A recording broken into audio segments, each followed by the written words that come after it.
to another installment of our Science by Diverse Scientists seminar series, which is brought to you by the CalBridge program and also sponsored by the Research Corporation for Science Advancement. I'm David Striba from UC Merced. We have Sarah Kalari, Alex Miller, and Aaron Romanowski, also part of our seminar committee on the line here too. And I want to remind you that if you can find the schedule for all of the other talks that we're doing on the CalBridge website, and you can also see the recordings from past ones on the CalBridge YouTube channel. And if you want to be sure that you receive all of the announcements of future seminars, you can also sign up for our special seminar email list there too. For today, we're very pleased to have Professor Gabriela González with us. So she is joining us from Louisiana State University, where she is a professor of physics and astronomy. And she is part of the LIGO team, whose accomplishments we've all been hearing about, of discovering and exploring about gravitational waves. And she'll be telling us about that topic today, gravitational waves astronomy. Some more of her background, she comes from Cordoba in Argentina.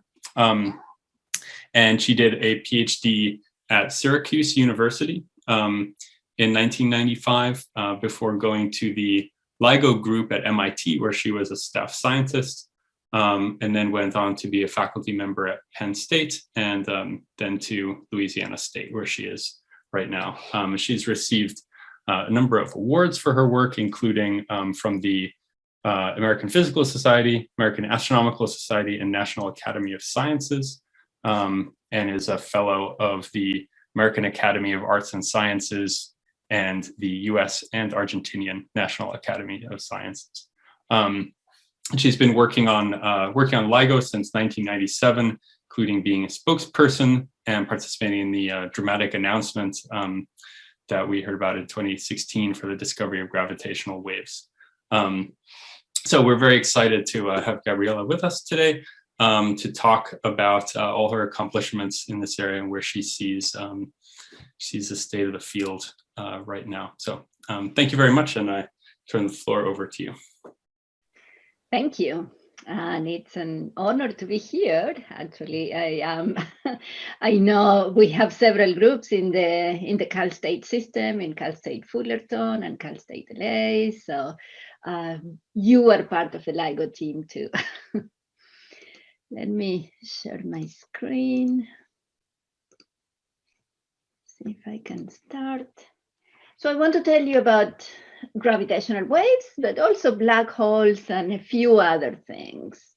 So let me start with this Einstein theory of gravity. You probably all remember, because you started learning about that in school and then probably again in college, about Newton's theory of gravity, that masses attract each other with a force, and we have a formula for that.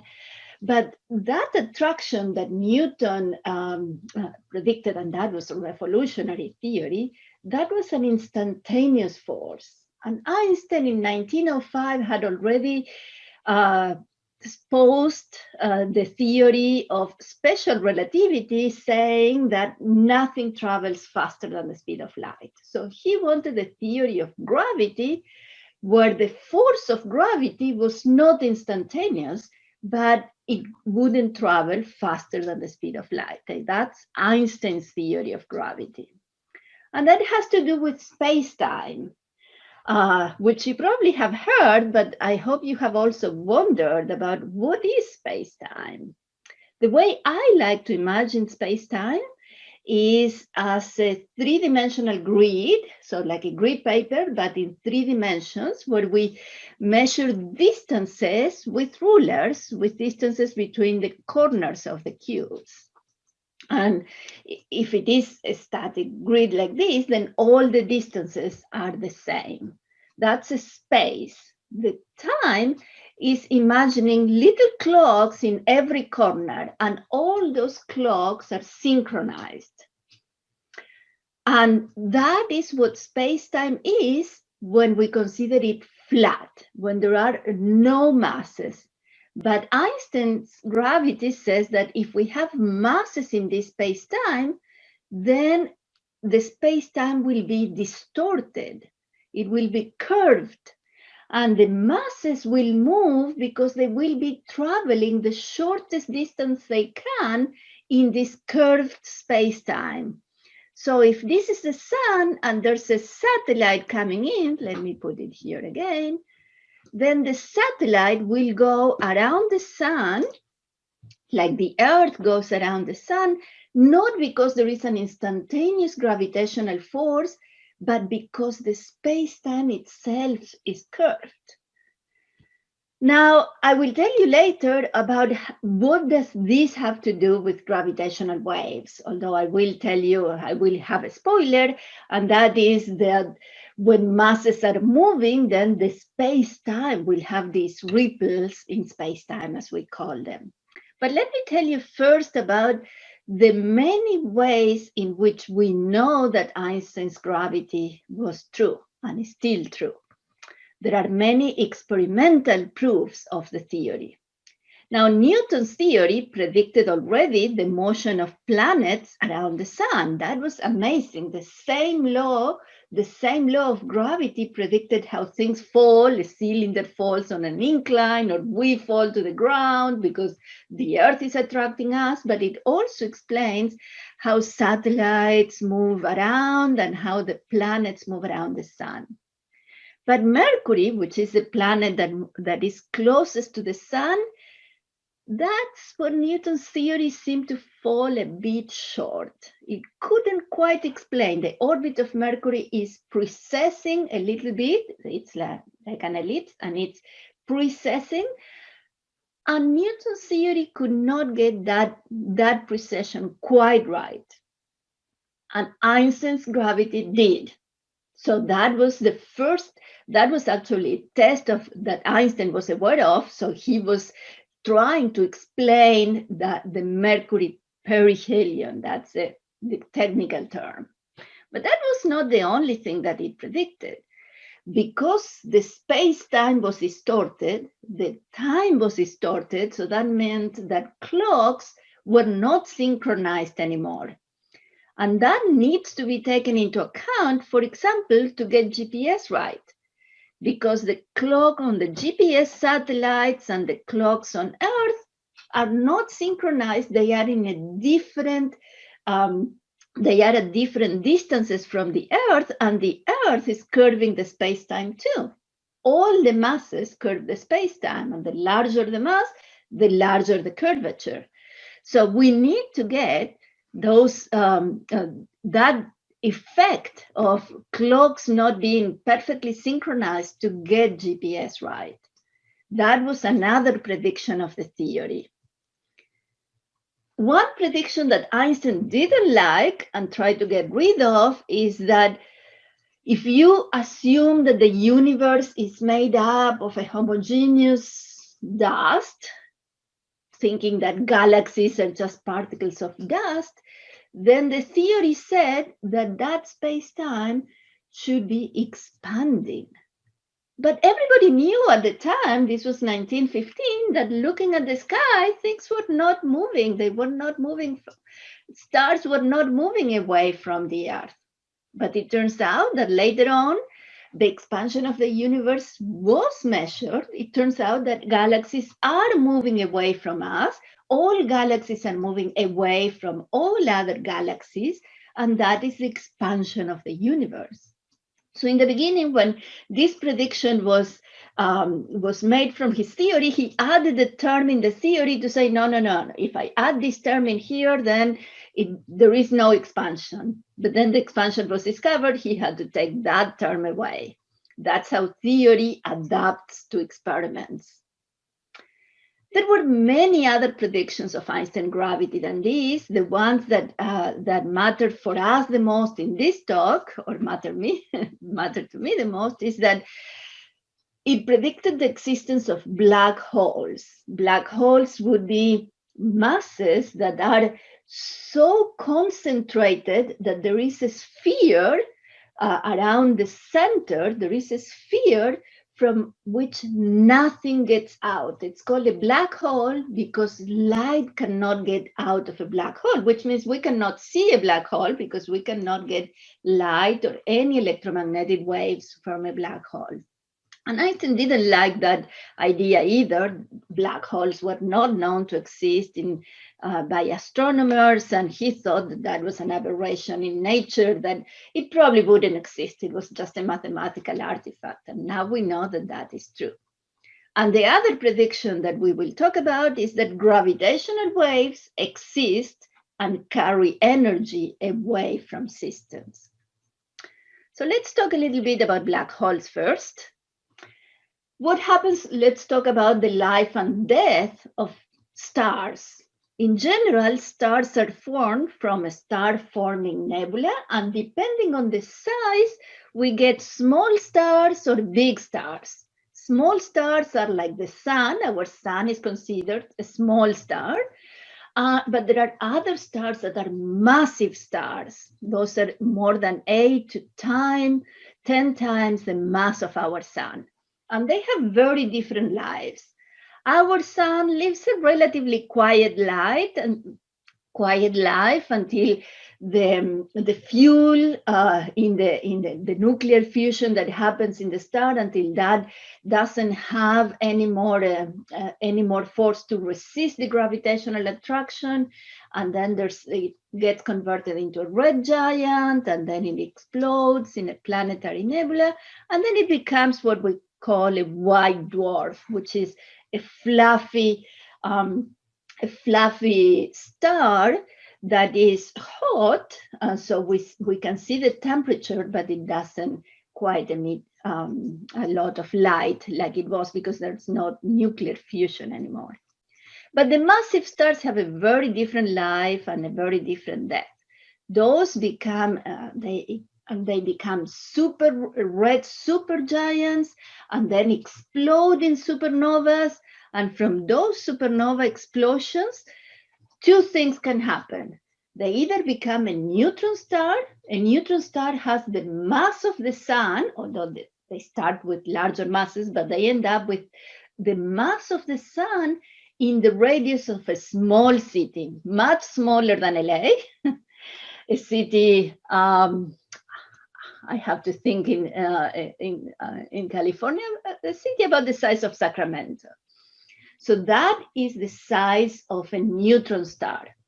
A neutron star does not emit electromagnetic light, but there is a lot of magnetic fields, and there are radio waves that come off the stars, and those are called pulsars, especially from the young neutron stars, and those were discovered in the 70s, pulsars, in the 60s actually, and we will talk about those too. The black holes is what happens with the larger stars, the ones that cannot get converted into neutron stars. They end up as a black hole. And you could think, well, but how do you know there is a black hole? How do you know that there's something at the end in there, since they don't emit light? And that's because even though they don't emit light, many of them are in a binary system with another star. So we have two stars, like a solar system with two suns. We only have one sun, but actually most stars happen in binary systems. They happen in pairs, and they are pairs that are orbiting one around each other. And if one of the stars is a black hole and the other is a regular star, then there will be a lot of particles that are going to be falling very, very, very fast into the black hole, never to heard of again. But in the way to the black hole, they are moving so fast that they are emitting X-rays. And those, by looking at those X-rays and looking at the characteristic of those X-rays, we learned about black holes. And I say we, but that wasn't me. Many professors in the UC system and are X-ray astronomers, and they are the ones that studied these black holes. And there are many known. And we know about them because there are very sensitive X-ray telescopes Chandra, Rosita, and New Star is one of the latest ones that are capturing these X-rays from which we learn from black holes. But I told you that black holes themselves don't emit light. It's particles falling into the black hole what emit these gravitational waves. So if we have two black holes orbiting, they would be orbiting one around each other. Even Newton predicted that. But Einstein predicts that in that orbiting, they are going to produce gravitational waves. And those gravitational waves are going to carry away energy. So here's a simulation. These are the two black holes. And this is the gravitational wave. What the drawing below is telling us, and I will tell you more about later, is how distances are changing, how the space is expanding and contracting. But because these gravitational waves have taken energy away from the system, the black holes get closer and closer and closer together, and they are orbiting faster and faster and faster until they merge into a single black hole. And once they merge into a single black hole, after a little ring down, that single perfectly spherical black hole will keep rotating, but Einstein's theory says that for a system to produce gravitational waves, it has to be non-spherical. So gravitational waves stop at that time. So what we expect then of two black holes orbiting around each other is not production of light, because there are no, unless there are other matter, other particles around, the black holes themselves don't produce light, but they do produce these gravitational waves that have this very particular shape. It's like a sinusoidal wave that is getting larger in amplitude because the black holes are moving faster. They're getting larger in frequency because they're orbiting faster, but then they stop. And these gravitational waves can be going on for millions of years because the black holes take a long time into getting closer together. And Einstein published the general theory of relativity, that theory of gravity, in 1915. And just less than a year later, in 1916, he published a paper saying, well, in this theory, given some assumptions, we can have gravitational waves. When he put the constants in there that involved Newton's constant, because it's a theory of gravity, it involves the speed of light, then the amplitude of these gravitational waves were so small, the numbers were so small that he said, this is a negligible effect. And most people stopped thinking about that. And when they started thinking about it again, they thought, well, this might be just a geometric effect. It may not be real. So people did not worry very much until the 60s or 70s. In the 70s, there were different ways of people trying to detect gravitational waves. The first wave was in the 60s. A professor in Maryland, in the University of Maryland, had an aluminum bar, a metal bar. He actually had two, one in Maryland, one in Chicago. And the idea was that if one of these gravitational waves was going through the bar, it would excite the bar, and that was a resonant bar. And by measuring very precisely the motion of the bar, gravitational waves could be detected. But then there was also another way of measuring gravitational waves that ray-wise in the 70s, where maybe many of you were not born yet. I was still a kid in elementary school, but at the time, Ray Wise at MIT thought, well, maybe we can measure this with an interferometer. So this is the grid of the space-time, if you want, and what we have is a laser. A laser is a light wave, and we have a beam splitter. It breaks the wave in two equal parts. The waves bounce on mirrors, and they come back. And after they come back, let me stop it there. They come back to the beam splitter, And then this one divides in two, and there's half of that is coming out. And then the one that went there, it comes here and it comes out. And if these two distances are the same, then the waves that get out are out of phase and they cancel each other. There's no light coming out of the detector, and actually all the light is going back to the laser. But if there is a gravitational wave, another feature of the gravitational wave is that if it travels in one direction, in this case, if it is coming from above or from below, then one distance will get shorter and the other will get longer. One shorter, one longer. So here, there is no light, but if there is a gravitational wave, the distances will change, and then the out of phase waves will not be out of phase anymore. And if we put a photodetector here at the output measuring light, we can see more light, less light, more light, less light. So we can see whether there is a gravitational wave just by measuring light at this photodetector. That was the idea. Interferometers were known. Actually, interferometers were involved in proving that the ether didn't exist in 1880, so long before the 70s. But the question was, can we make this sensitive enough to detect gravitational waves? And to tell you how small these gravitational waves are, if we had two black holes, the first signal that we discovered, you know the end of that story. The first signal we discovered was from two big black holes of about 30 times the mass of the sun. And the fractional change of the distance was not a part in a million, not a part in a trillion. It was a part in 10 to the 21. That's like comparing an atom to the distance between the Earth and the sun. That's how small the gravitational wave was. Einstein was right on that.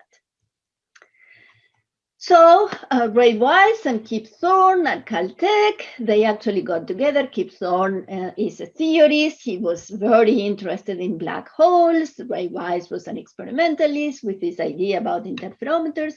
And they convinced your parents to build two interferometers. And I'm saying your parents because this was the National Science Foundation, which spends taxpayers' money in advancing science. So it was you who funded this and keeps funding progress in science. And what they built in the early 90s were two interferometers, one in Livingston, Louisiana, very close to Baton Rouge, where I live, and one in Hanford, Washington, which is closer to you if you wanted to go and visit. And these interferometers had to be long because the longer they are, the larger that fractional change is. Well, the fractional change is the same, but the larger the change in distance will be. So these are 4 kilometers long. That's 2.5 miles on the side. If you go to Google Earth, you can find them very easily.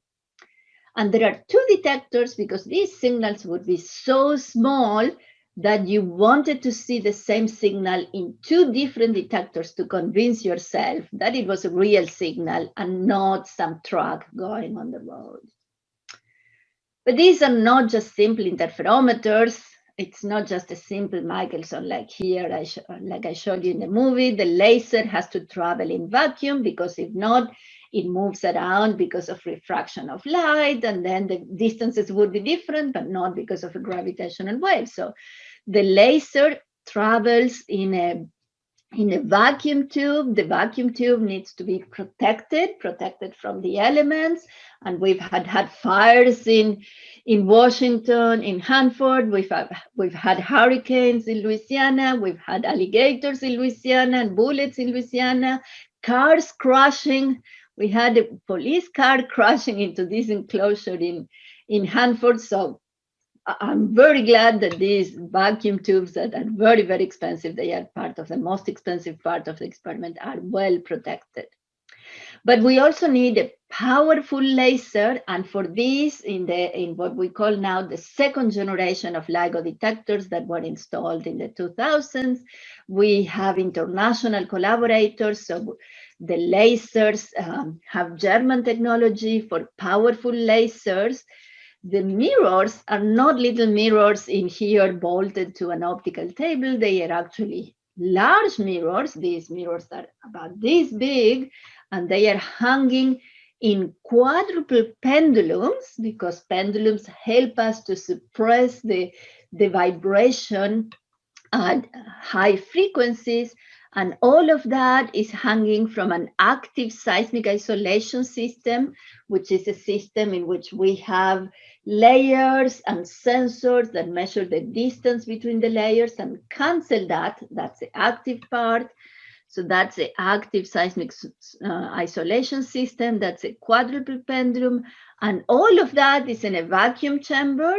And you would see, well, but I see there a short Michelson. If that's a beam splitter, then these two mirrors are very close.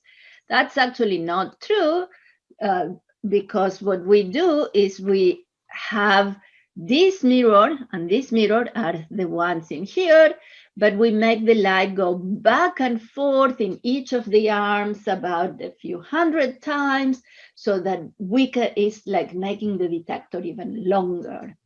And we have to use a lot of more optical tricks that I would love to tell you if you ask me. That's my favorite part. The instrument is my favorite part. And at the end of all of that, in this photodiode we have at the end, we see noise. We see noise. We had noise in what we call the initial LIGO with the initial technologies, but we said we should have, with this technology, we should have this sensitivity. And it took us several years, but we got to that sensitivity. And then we got this funding for advanced LIGO detectors, and we said, with this hardware, we should get this much better sensitivity, 10 times better. And we are not yet there, but we are already several times better than we were in initial LIGO. But as I said, my favorite part is the instrument, but it's not in any of these ways. It's not so much in building it, although I have been involved in that. It's in the control room. The control room is like a NASA room. I mean, we have lots of computers where we are monitoring the seismic noise and the laser, and we are trying to find out. We are not always smiling this much. We're actually, most of the time, we are worried, looking at why doesn't it work the way I want it? Why is there so much noise in here? And when we can make it work, when we can operate, that's how we celebrate. This is in Hanford control room. This is in Livingston control room. And here, she's not celebrating a gravitational wave. This was long before we detected the first gravitational wave. She's celebrating the first time that we can have light going back and forth and having the detector operational, just being able to get this noisy signal. Now, I told you about the two LIGO detectors, LIGO Hanford, LIGO Livingston. Those are not the only two. This is a worldwide enterprise. We have different collaborations working in different continents. We, in the LIGO scientific collaboration, we operate the two LIGO detectors, but we also work with a detector in Germany that is part of a British-German collaboration called GEO 600. 600 because it's 600 meters long. That's a bit more than half a kilometer, much shorter than this. So it's not as sensitive, but this is what we have tested some of the new technology when these detectors were operating in the initial era. We were developing technologies that we were testing here. The Virgo detector is a 3-kilometer detector in Italy that's operated by the European Virgo collaboration. And we are now working together. We have been working together since 2007, because the more detectors you have, the more confident you are in the detections and the more you can triangulate to know where the signals are coming from. And just last year, a detector in Japan finished the installation. It's called Kagra. We were going to begin taking data together in March of last year, but the COVID pandemic was here, so we couldn't do that. They are still improving their sensitivity, but we hope we will be able to begin taking data together soon. And there is another observatory being built in India that we call LIGO India, because there will be a detector just like the LIGO detectors in the US.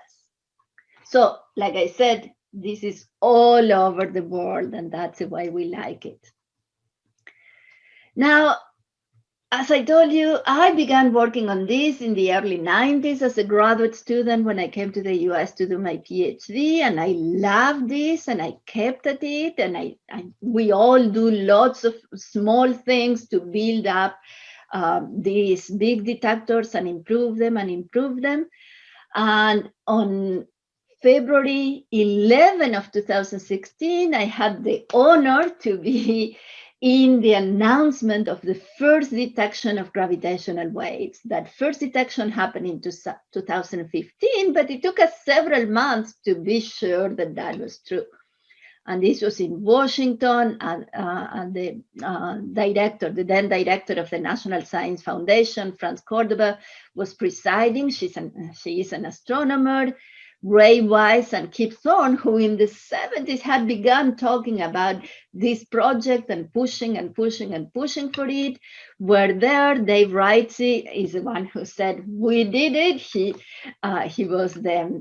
is the executive director of the LIGO laboratory at the observatories and at Caltech and MIT.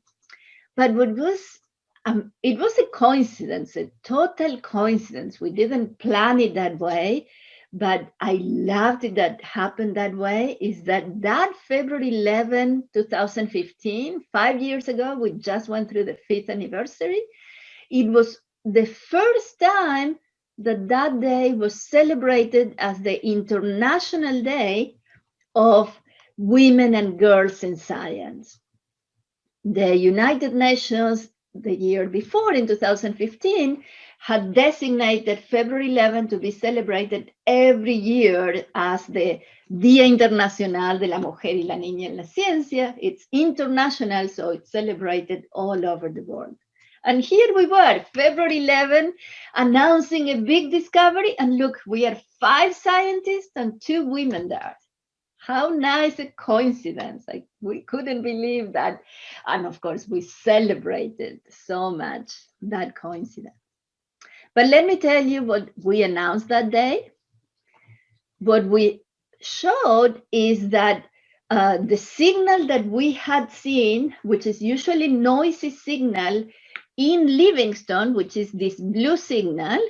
Notice that this is a calibrated signal in strain, which means fractional change in distance, a part in 10 to the 21. That's what we say here. Let me see if I get the, sorry, I didn't want subtitles. I wanted my laser pointer. Sorry. There. So this blue trace in here is telling us how much light there was in that photocell in Livingston, Louisiana. And you can see that there is noise in here, there is noise at the end, but there is something that looks like a sine wave that grows in amplitude and frequency and then dies away. The impressive thing was that the photocell 3,000 kilometers away in Hanford detected the same thing, except that it was 7 milliseconds later. And that's because these gravitational waves travel at the speed of light, and they were coming from the southern direction. So they arrived first at Louisiana and 7 milliseconds later at Hanford, but they look the same.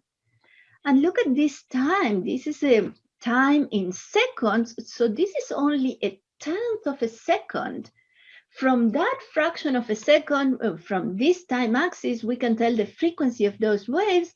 And that told us that these were big black holes, two big black holes that were dancing a tango, I like to say, being from Argentina. And they were very, very far away. They had done this dance more than 1 billion years ago. Now, I like to say that we transform this into the music of the universe, because this is not a sound wave, it's a gravitational wave, it's a space-time wave, but once we transform it into a digital signal, we can put that into a speaker. So we did that. We also built what we call a color diagram, a time frequency diagram, and this is what it sounds like.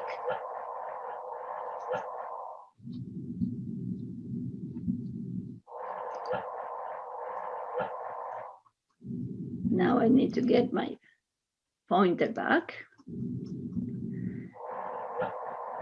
So let me explain a little bit. This is the waves that I showed you before in Hanford and Livingston. This is a color spectrogram. This is the same time axis. This is half a second, but it all happened in a fraction of a second. And this is frequency. So the signal is getting, as the black holes are getting closer together, they're going faster, so they're going at higher frequency. So it grows in amplitude and frequency. This is Hanford. Hanford had less noise at the time, so it is brighter in Hanford, but it is the same amplitude. The noise that you hear, however, you heard two different pitches and twice each time, but that's only repetition. It was only one wave. But that's because these frequencies are low frequencies. And for those of you who know about music, you might say those do not sound very nice to the ear. They are like a low C. So we added 400 hertz to make them sound a bit nicer. So first we make you hear the real noise followed by the signal, and then not fake, but the colored one with a higher frequency. So let you hear that again.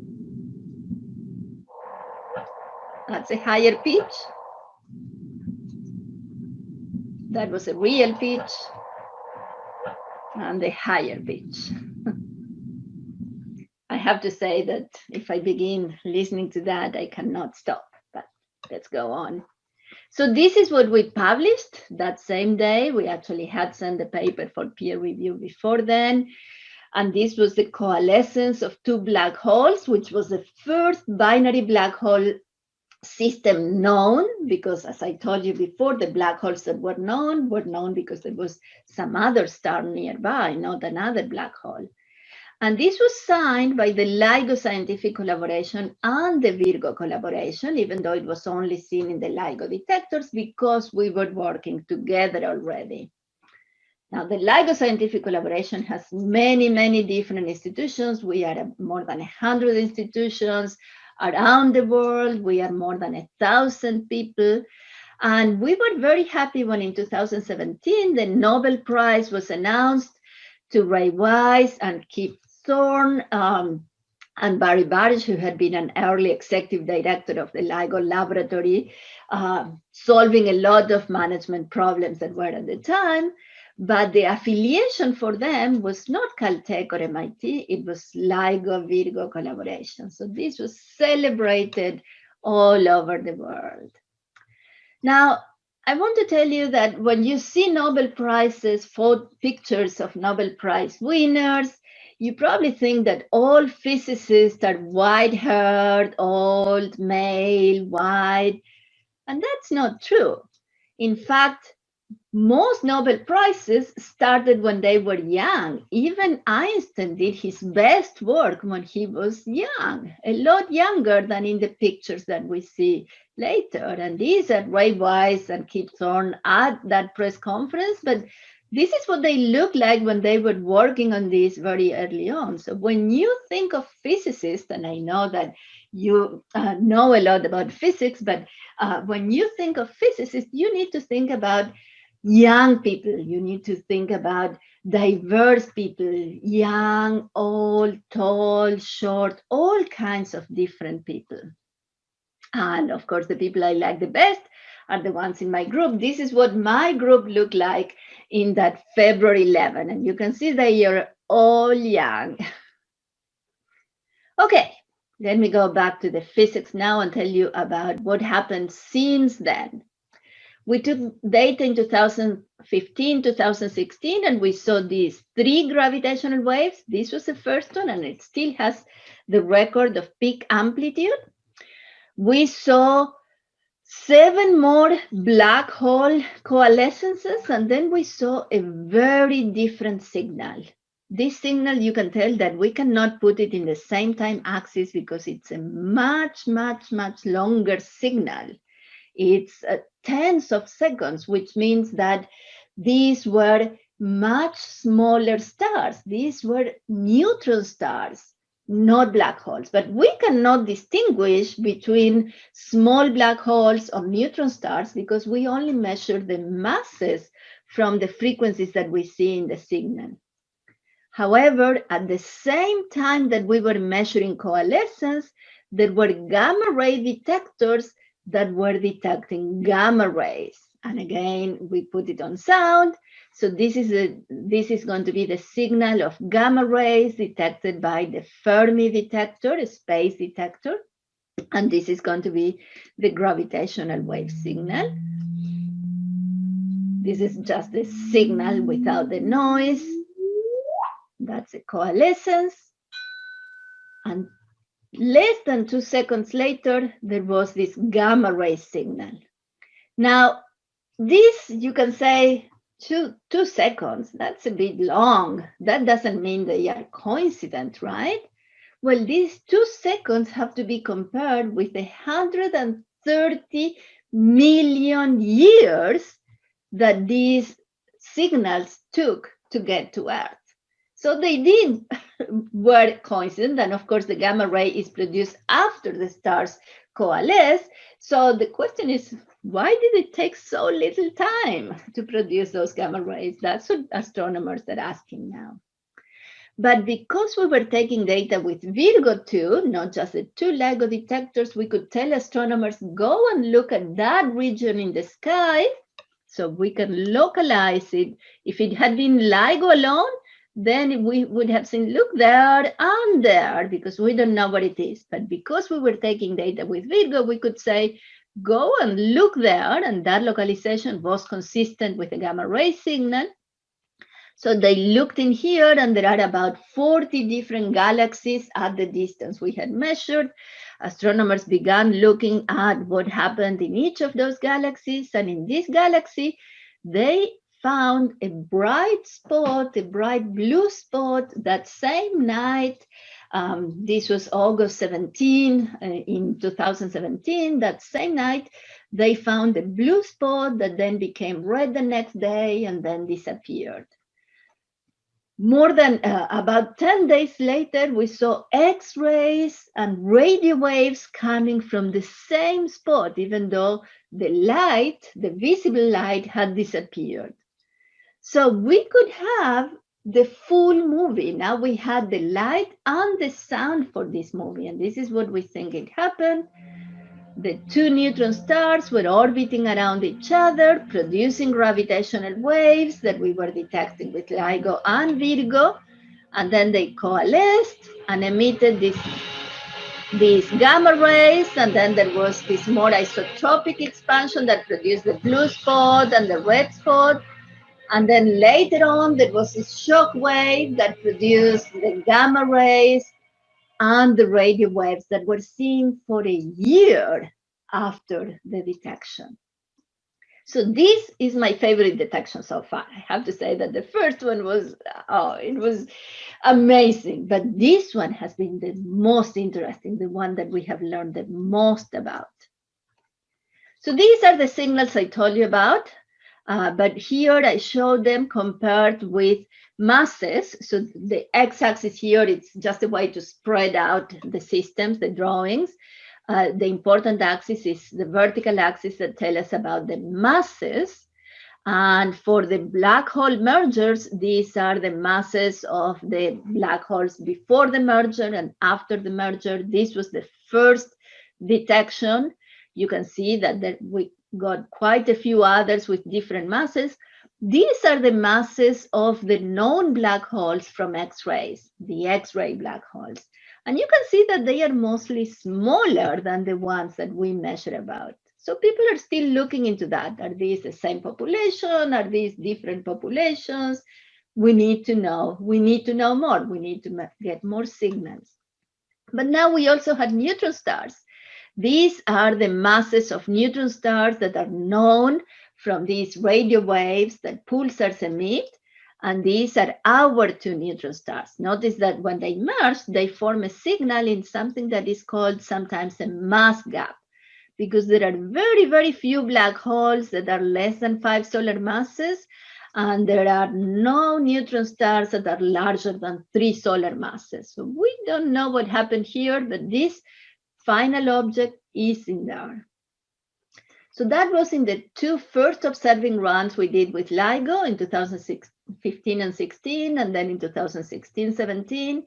In 2019, we began taking data again in April 1st of 2019, and we have analyzed and published the result of the first 6 months after that. We started in what we called O3A. O3 is the third observing run, A, because those were the first 6 months. We took a month break in October to understand and work on the detector a little bit, and then we were going to take 6 more months of data until end of April 2020. We had to stop that in March 2020. But like I said, we published a few months ago the results of those first 6 months, and look at how many we got. We have now a total of 50 different signals. And if you look in here, you see that we are feeling a lot of, we are having a lot of statistics, and we are here seeing a lot of other systems. The more interesting part is here in the middle. We have seen another coalescence of neutron stars. This was the first one. This is another one. And it turns out that the masses of these two, the added, is larger than the masses of all other neutron star binary systems. We have seen the coalescence of a black hole and a neutron star. We have seen the coalescence of a black hole and something that we cannot say whether it's a black hole or a neutron star, because it's down here. It's a bit too heavy to be a neutron star, a bit too light to be a black hole, but we can't tell. And we see lots and lots of other signals. Like I said, 50 signals in total, and we still have 5 more months of data that we are finishing the analysis of. So this is gravitational wave astronomy. Now we are getting the statistic. These are my three favorite events, the binary black hole system. And I don't know why this slide is in Spanish, sorry. This is a binary the binary neutron star system that, as I said, when you add the two masses, it is the heaviest binary neutron star system that we know. We have this black hole, an unknown. We don't know whether it's a neutron star or a black hole. We just know the mass. We don't know the radius of this. We cannot measure the radius ourselves. And we have seen a very, very heavy system. If I showed you here, look at this system. This is the heaviest object after coalescence. But even if you look before coalescence, this one, it's more than 80 solar masses. That is close to some of the final objects that we had before, but it's much, much heavier than all the single black holes before coalescence that we had seen before. So we don't have any proof of this, but what people think it happened is that this 85 mass black hole is actually formed not by the explosion of a supernova, but by the coalescence of two other black holes. And this one, which is 66 solar masses, Well, that's about the mass of the final mass of the first coalescence that we saw. So maybe that one too is formed from the coalescence of two black holes. We need more data. We will get more data. We will keep taking data. So we will keep, as I said, we don't have yet the sensitivity we wanted. We wanted to have 10 times the sensitivity we had with initial LIGO. We took data in 2019, 2020, and we had about 7 times more than we had before. So we still have some work to do. We are doing that work now. It's a bit slower because of COVID, but we are making progress. We expect to begin taking data again with Virgo in 2022 with better sensitivity. We're not sure we'll get that factor of 10, but we'll get closer and closer, and we'll take data for a year, and then we'll go down and we have more ideas on how to improve the sensitivity of the detectors. So the future is very bright, but that's not the only path to the future. We are already thinking about what we call third generation detectors. Detectors that are not just better technology in the LIGO sites and in the Virgo sites, but are longer detectors, longer and cryogenic, and with quantum optical techniques installed in there. And we have 2 of these concepts. There's a European concept called Einstein Telescope that would be underground, triangular, 10 kilometers long in Europe, and they have several sites that have been investigated as plausible sites. And in the US, where there is more land, the concept is to have a 40-kilometer detector. So that's a corner station that would be one end and the other end. And again, the longer the detector, the more sensitive it is. So making it 40 kilometers instead of 4 makes you 10 times better. You would be able to see all the black holes that were ever produced in the universe. Maybe there were primordial black holes at the very early universe. We will measure those. Of course, they have to be in binary systems, but if they are out there, they find each other in binary systems. So this is the future of ground-based gravitational wave observations, but that is not the only frequency band. The frequencies or the wavelengths that we see with these ground-based detectors are hundreds. The wavelengths are hundreds of kilometers. The frequencies or the periods are milliseconds, maybe seconds, but fractions of a second. And those come from small black holes, what we call solar system black holes. But you probably have heard that at the center of galaxies, there are black holes that are massive, that are millions and sometimes billions of solar masses. For those big black holes and for white dwarfs in our galaxies, but for those black holes in the center of other galaxies, you need a much longer detector, a 1,000,000-kilometer detector. And that project exists. It's called LISA, and it's been approved by the European Space Agency. It has contributions from NASA, and it's going to launch in 2034. These space projects take a lot of time, but they do happen. So that's happening. We also expect to see gravitational waves from the supermassive black holes, these billion of solar masses black holes. And for that, you need an interferometer that is of galactic scale. So how do you get that? Well, you get that if you use the pulsars that I was telling you about. Those pulsars emit radio waves that we measure on Earth. So you can use those radio waves as if they were your laser beams. So that's called the pulsar timing array, a radio pulsar timing array. And it needs these gravitational waves. They have periods that are many months or years. And I think that this is going to be a detection that's going to happen soon. They have been taking data, and the more time they take data, the better the possibility of detecting those waves are. And then there's the early universe. The early universe is also supposed to have gravitational waves. They could give us clues about the very early universe, maybe the Big Bang.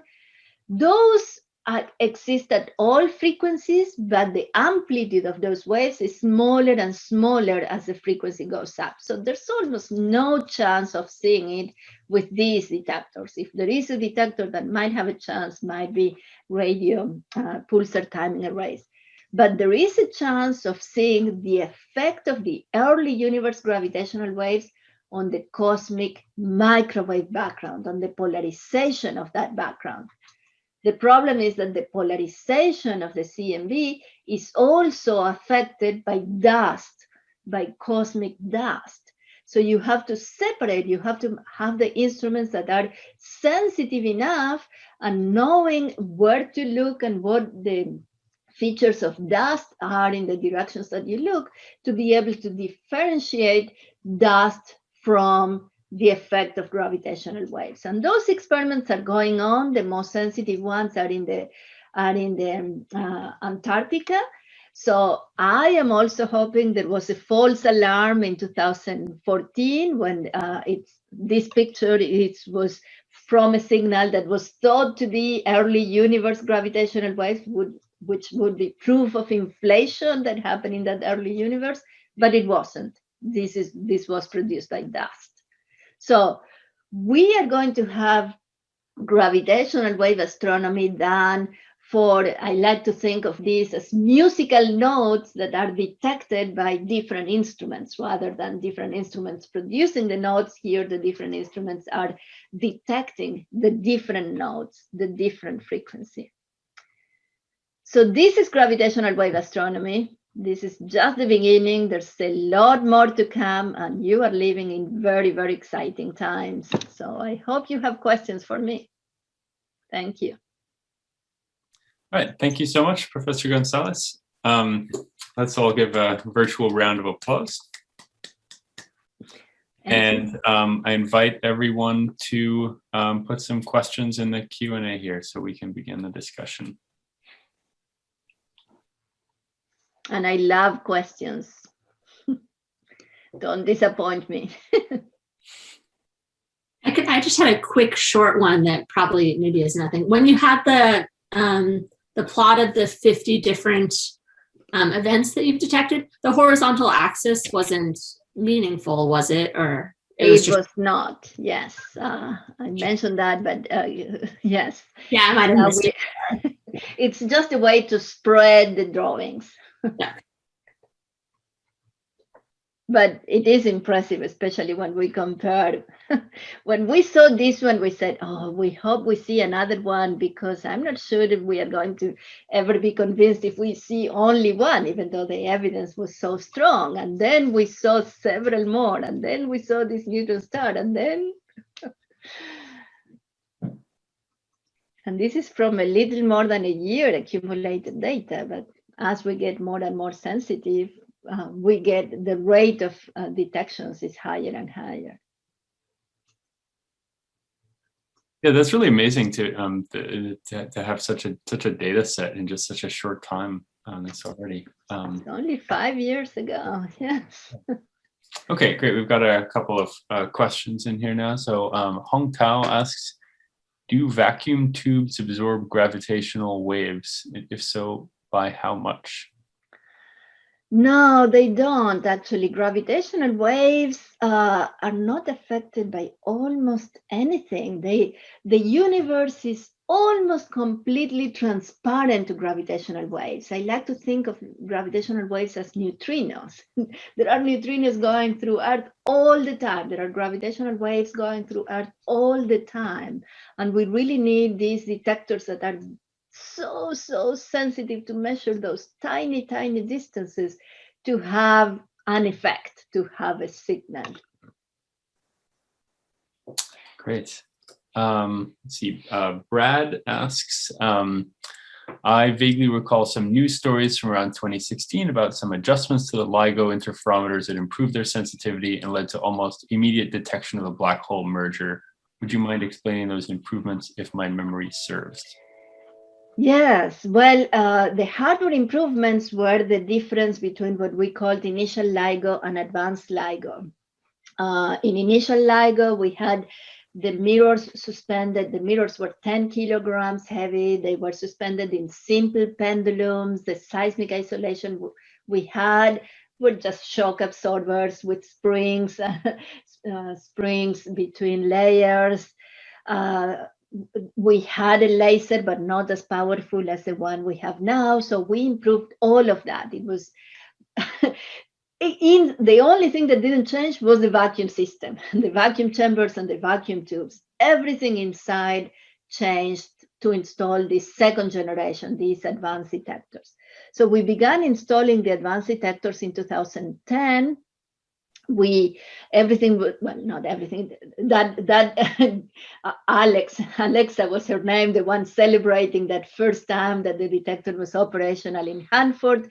That was in 2014. So it takes years until you put all these mirrors and metal in vacuum, you close the vacuum. In 2014, we had the light going back and forth, the feedback control systems working. We could begin working on the noise. And in 2000, we had made plans that if we had noise that was about 3 times lower than it had been in initial LIGO, then we would have this short run of 3 months or so to learn to analyze the data. We didn't have expectations to discover anything. So we were preparing to begin taking data in that first observing run. We had set a date to start it in, I think it was September 18.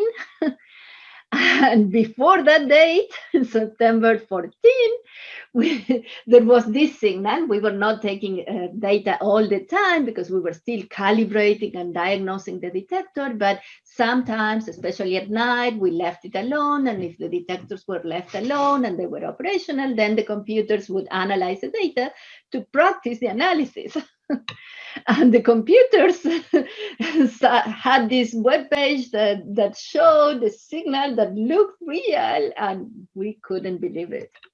We couldn't believe it. In fact, we freaked out in the beginning because we said, well, we have to make sure that it's not something that we have put in the instrument. So we froze everything. We didn't change anything for about a week to see that this wasn't happening all the time. And then we said, well, we really need to take data in a more systematic way. We calculated that we would need to take about a month of data to get 15 solid days of data in coincidence between the two detectors to have enough statistical confidence. So that's what took all those months between September 14 and February 11.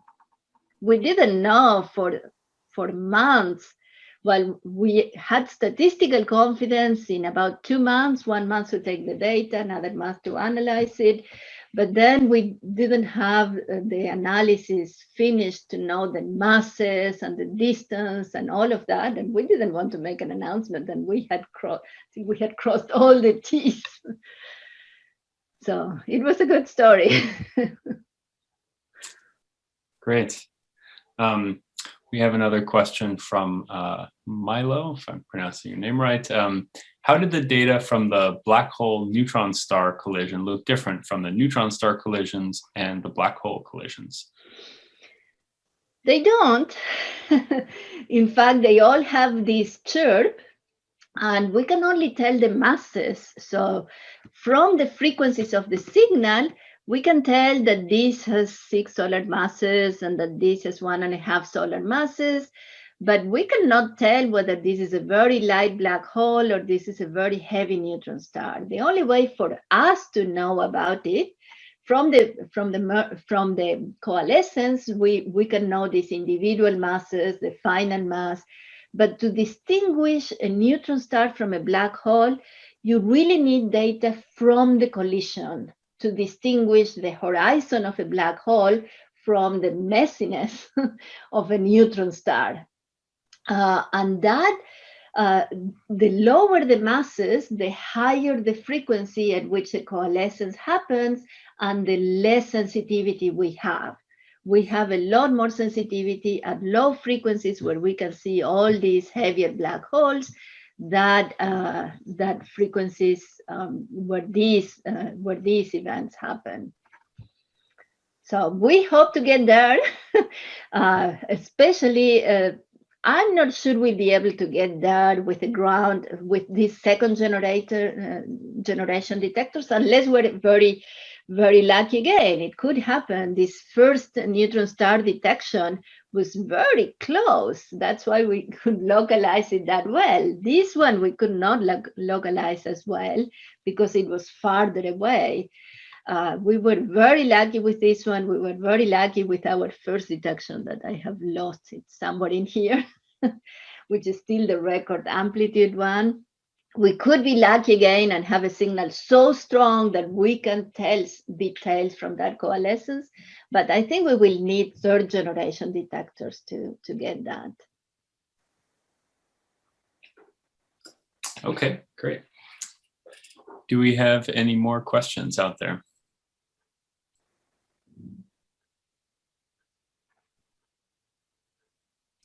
I can ask one more that I thought the students might appreciate. For the students in the audience who would be interested in going towards LIGO, do you have any advice about what skills they might, like a programming language they might want to learn, or working with electronics?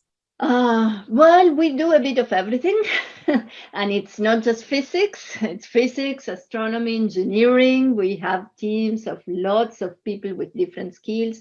So there are people who work on the technology for the detector, and they work in small laboratories in universities developing technologies. And for that, there is work done on material science to understand and reduce the Brownian motion of the masses, especially of the mirror coatings that are done.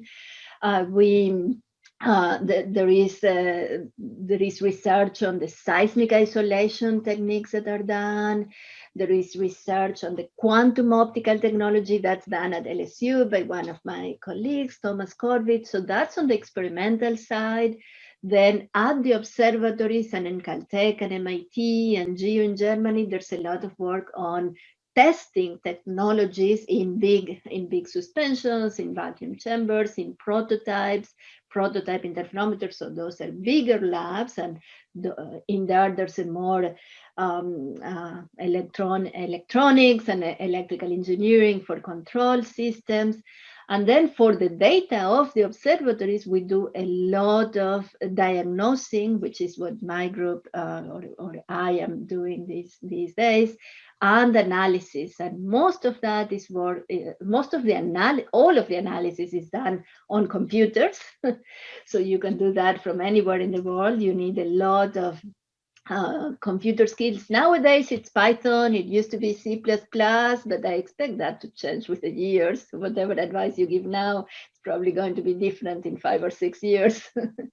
Nowadays it's mostly Python, but there's a lot of work on developing technologies to get the analysis of the gravitational waves done in real time with real alerts that we are doing, but with more confidence.